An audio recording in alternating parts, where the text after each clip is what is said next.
பாவிகளாய் இருந்த போது கிறிஸ்து நமக்காக தம் உயிரை கொடுத்தார்.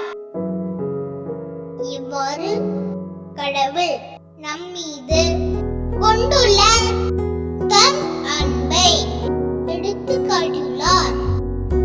தூய பவுல் ரோமேயருக்கு எழுதிய திருமுகம் 5வது அதிகாரம் 8வது இறை திருவசனம்.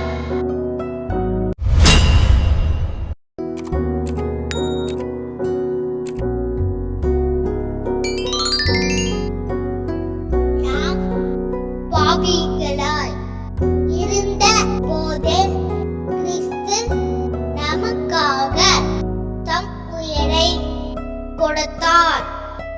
இவ்வாறு கடவுள் நம்மீது கொண்டுள்ள